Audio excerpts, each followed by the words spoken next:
Okay, welcome back to the homework assignment, the final and fifth lecture of the second week of the OpShin Pioneer Program.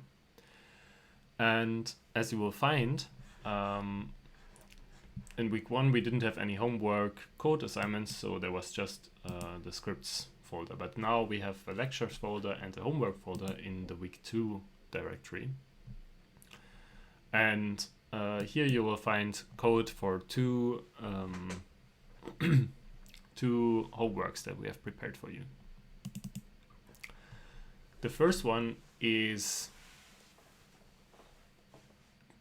to have you have a contract that expects as a redeemer a list of booleans. So as you have seen, you can have integers, you can have complex data classes, you can also have lists. And the redeemer should only validate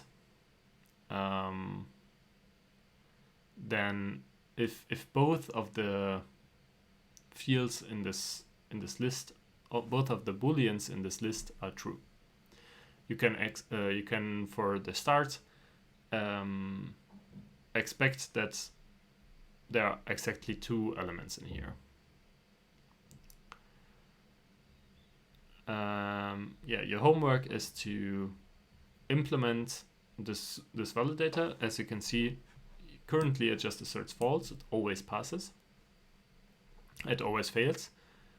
And your job is to implement some logic here to make sure it exactly only passes, and it otherwise throws an error, if both booleans in this list are true.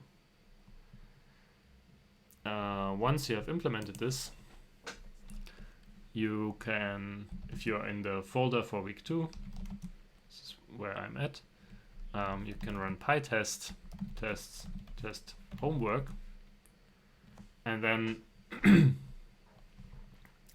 we have provided some simple test cases which will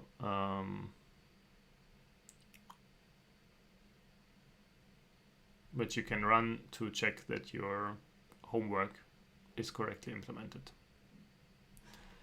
This already ran also the code for homework 2, which uses a custom compiler, a custom data type,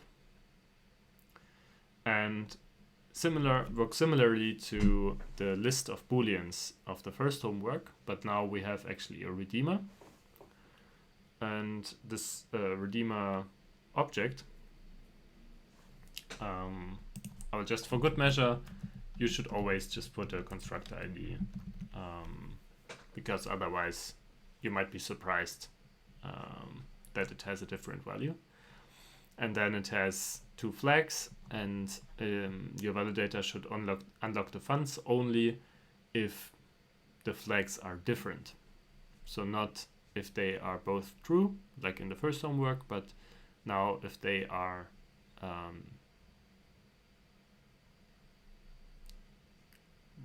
different.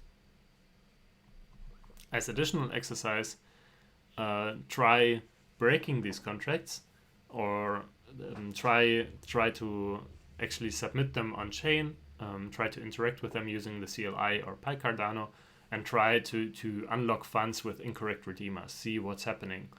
And if you're using Ogmius, or you can also add debug messages, for example like this, not implemented yet. And when this error gets thrown, you will see this message, not implemented yet, as a debug trace in the Ogmius output. Unfortunately, not in Blockfrost, but you will see it in Ogmius. All right, these are the two homeworks, and an additional exercise to deploy and play around with these contracts.